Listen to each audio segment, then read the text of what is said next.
Avec la Dianétique, Hubbard introduit le concept d'audition, une thérapie à deux personnes basée sur des questions-réponses et focalisée sur les souvenirs pénibles. D'après Hubbard, l'audition dianétique est une étape pour l'homme comparable à la découverte du feu et est supérieure aux inventions de la roue et de l'arc.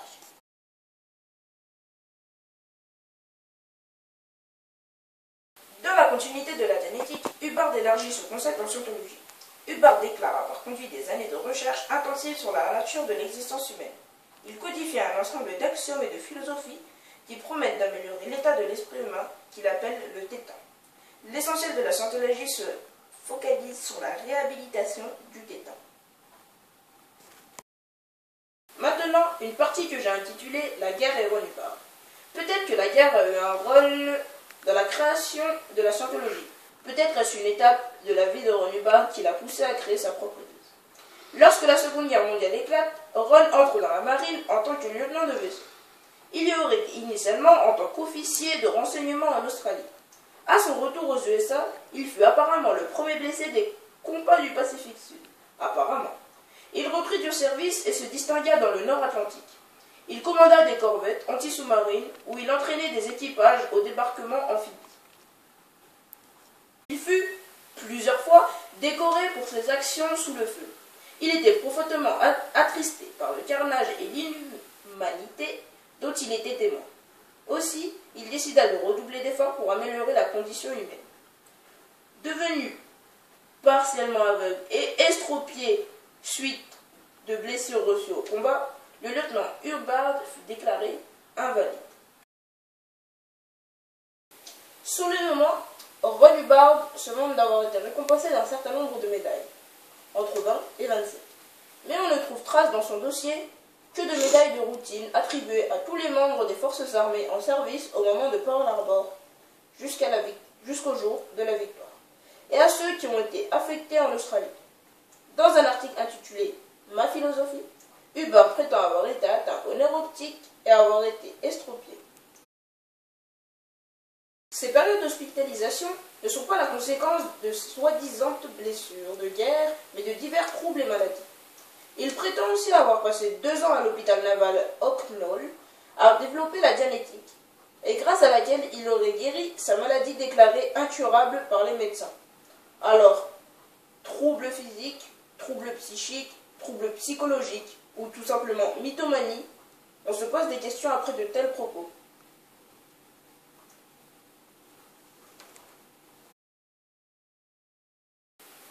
Pour conclure sur cette présentation de l'église de Scientologie et de son fondateur, parlons du rêve hollywoodien de L. Ron Hubbard. Dans Go In Clear Scientology, Hollywood and the Prison of Belief, le journaliste d'investigation Lawrence Wright dresse un portrait accablant de la Scientologie. Il expose l'histoire de l'église Scientologie à travers un parcours de son controversé fondateur, L. Ron Hubbard. Une longue partie est consacrée à son fondateur, dont il est persuadé, contrairement à d'autres, qu'il n'était pas un escroc, mais croyait vraiment en ce qu'il disait, même lorsqu'Hubbard s'inventait des blessures et des scénarios imaginaires. Faute de pouvoir réaliser son rêve de devenir scénariste à Hollywood, malgré de nombreuses tentatives, Hubbard aurait décidé d'infiltrer l'industrie du cinéma en créant sur place son église pour faire de l'argent, puis un centre de célébrité. Hollywood était et reste considéré par l'église de Scientologie comme sa meilleure garantie de légitimité. Après cette première partie qui consistait, mesdames et messieurs, à vous présenter l'église de Scientologie et son plus que controversé fondateur, nous enchaînons immédiatement avec une seconde partie en accueillant, s'il vous plaît, mesdames et messieurs, mon second invité de la soirée, Monsieur White. Bonsoir. Bonsoir, Monsieur White. Installez-vous. Merci. Alors, Monsieur White. Monsieur White, vous êtes technicien. Ancien technicien. Ancien technicien, autant pour moi. Donc, vous avez travaillé à Hollywood. Plus précisément dans les studios KCET. Oui. Et donc, vous nous avez dit précédemment que vous aviez été amené durant votre carrière à travailler avec l'église de Scientologie. Donc, en effet, mesdames et messieurs, l'église de Scientologie restaure de nombreux bâtiments historiques, particulièrement à Hollywood. Oui. Donc, Monsieur White, vous êtes là aujourd'hui, c'est pour nous éclaircir ce sujet. Alors, l'église de Scientologie rachète des studios de télévision à Hollywood. En effet, elle vient d'acquérir le 25 avril 2015 les studios KCET à Hollywood. Sur une superficie de 2 hectares, ils comprennent 2 studios d'enregistrement, des installations complètes de post-production et des capacités de diffusion TV. Satellite, Internet à la pointe de la technologie. Après cette première partie qui consistait, mesdames et messieurs, à vous présenter l'église de Scientologie et son plutôt controversé fondateur, nous enchaînons immédiatement avec une seconde partie en accueillant, s'il vous plaît, mesdames et messieurs, mon second invité de la soirée, Monsieur White. Bonsoir. Bonsoir, Monsieur White. Installez-vous. Merci. Alors, Monsieur White. Monsieur White, vous êtes technicien. Ancien technicien. Ancien technicien, autant pour moi. Donc, vous avez travaillé à Hollywood. Plus précisément dans les studios KCET. Oui. Et donc, vous nous avez dit précédemment que vous aviez été amené durant votre carrière à travailler avec l'église de Scientologie. Donc, en effet, mesdames et messieurs, l'église de Scientologie restaure de nombreux bâtiments historiques, particulièrement à Hollywood. Oui. Donc, Monsieur White, vous êtes là aujourd'hui, c'est pour nous éclaircir ce sujet. Alors, l'église de Scientologie rachète des studios de télévision à Hollywood. En effet, elle vient d'acquérir le 25 avril 2015 les studios KCET à Hollywood. Sur une superficie de 2 hectares, ils comprennent 2 studios d'enregistrement, des installations complètes de post-production et des capacités de diffusion TV. Satellite, Internet à la pointe de la technologie. J'ai moi-même été scientologue et il faut dire que ces studios sont parfaitement adaptés à la fois par leur taille et par leur implantation au développement de la production par l'église de Scientologie de documents audiovisuels concernant notre religion et nos actions. Ces studios sont pleinement opérationnels et donnent à l'église des moyens de diffusion aussi bien au sujet de la religion que de ses nombreux programmes caritatifs et d'amélioration sociale. Ces nouveaux studios permettent à l'Église de disposer de l'un des centres les plus modernes utilisés par des stations de diffusion du XXIe siècle. En effet, mesdames et messieurs, les studios KCET sont les plus anciens studios d'Hollywood à avoir produit sans intérêt. Je vous remercie, Monsieur White, de nous avoir aidé à éclaircir ces points d'ombre et je vous dis à la prochaine en vous remerciant une nouvelle fois. Merci bien, au revoir. Au revoir.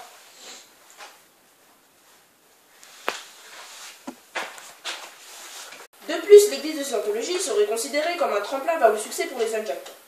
En effet, les jeunes acteurs voulant se faire un nom dans le 7e art sont une cible de choix pour l'église. En effet, elle est considérée par certains jeunes talents comme un tremplin vers Hollywood. Elle attire aujourd'hui une nouvelle génération d'acteurs comme Giovanni Ribisi, acteur ayant joué dans Frames et Avatar. De plus, l'acteur français Xavier Deluc a créé une association, Non à la drogue, oui à la vie, parrainée par l'église de Scientologie, et donc grâce à laquelle son succès est plus important, notamment outre-Atlantique.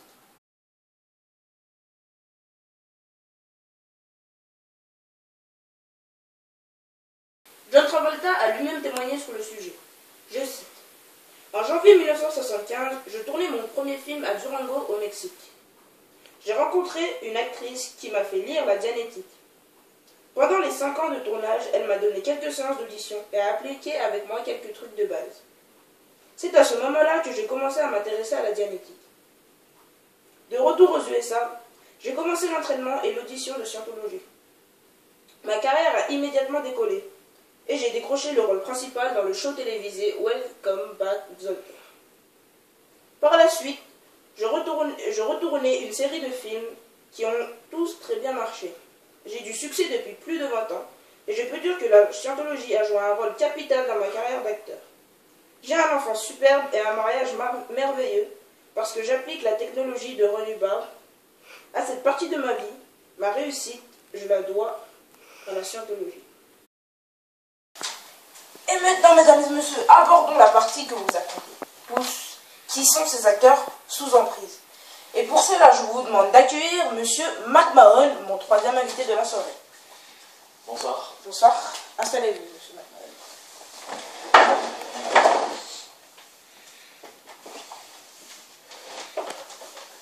Monsieur McMahon, vous êtes un ancien scientologue.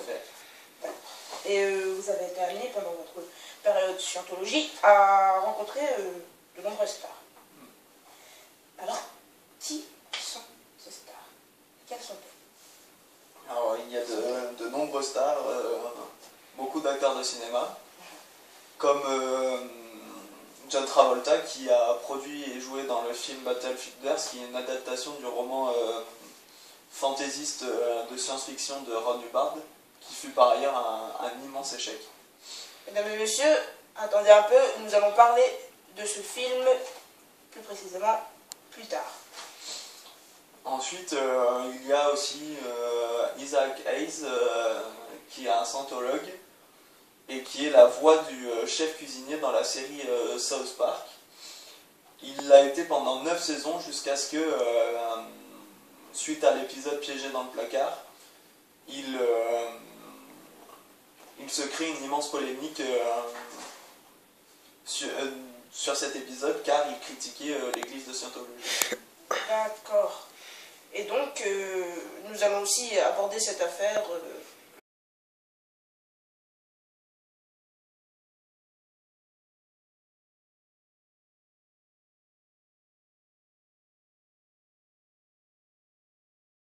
La célébrité la plus impliquée dans cette secte est Tom Cruise, qui est un cran au-dessus de la hiérarchie de la secte. Il entretient une relation intime avec le chef de la secte, David Miscavige, au point de le considérer comme le numéro 2 de l'église.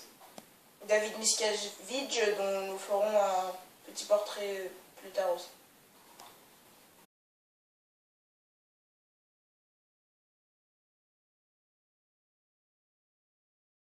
Alors, Monsieur McMahon, vous restez avec nous. Nous allons aborder maintenant la troisième partie. Oui, en effet, mesdames et messieurs, vous l'aurez compris, cette relation entre l'église de Scientologie et Hollywood ne fait pas l'unanimité. Alors, la Scientologie a fait l'effet de quelques adaptations cinématographiques. Nous allons donc étudier deux cas, donc le cas de Battlefield Earth, que notre ami M. McMahon a abordé précédemment, et le cas de The Master, un film qui s'inspire de la Scientologie. Alors, le cas Battlefield Earth. Vous nous avez dit que ce film s'est traduit par un énorme échec. Alors, parlons, quel est ce film? Que peut-on voir dedans? Alors, Battlefield Earth ou Terre, champ de bataille est un film américain de science-fiction de Roger Christian, basé sur une partie du roman Terre, champ de bataille écrit par L. Ron Hubbard. Bien ça. En 3000, la Terre n'est plus qu'un désert et l'humanité une espèce en voie de disparition. 1000 ans auparavant, les féroces Psychios ont envahi la Terre, anéanti toutes les défenses, rasé les villes et aboli toutes les institutions. Le chef de la sécurité des Psychios, Terl, est le personnage le plus redouté de la Terre. Au milieu des Rocheuses vit un jeune et héroïque chasseur, Johnny Goodboy Tyler. Il est bien décidé à redonner espoir et dignité aux siens. Mais il se fait capturer et envoyé dans la cohorte des esclaves de Terl. Formé par ce dernier et les esclaves Chinko, Johnny Goodboy Tyler incarnent l'espoir de l'espèce humaine. John Travolta joue dans ce film le rôle de Terl. Alors, pourquoi un tel échec? Travolta avait pour projet de produire une trilogie fondée sur le roman de Ron Hubbard, à l'instar de Star Wars ou Star Trek. Oui. En raison de l'échec au box-office et des mauvaises critiques de la part des spectateurs et de la presse, il préféra abandonner. D'ailleurs, ce film Travolta recevra en 2001 le prix du moins bon acteur. Et le film reçut le prix du pire film de la décennie en 2010. Ah, de la décennie carrément. D'accord. Donc ce film devait être un navet.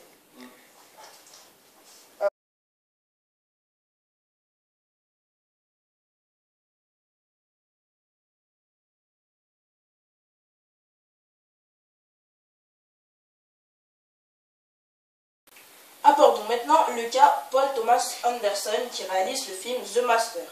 Ce film a été en partie inspiré par L. Ron Hubbard.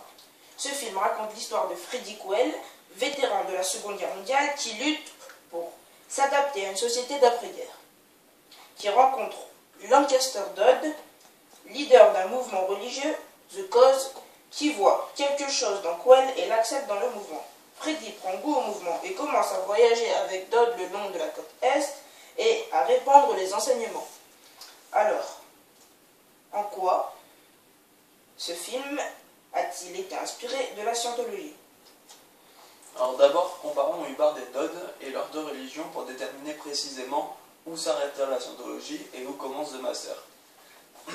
Il est évident qu'Anderson se sert avant tout de la vie d'Hubbard comme d'un tremplin vers d'autres problématiques, que ce soit la question du pouvoir, de la foi, du libre arbitre ou encore de la croyance. Quoi qu'il en soit, ce film s'inspire réellement de la scientologie et de son histoire. Très bien, merci. Par ailleurs, ce film a été très bien accueilli en France et aux États-Unis.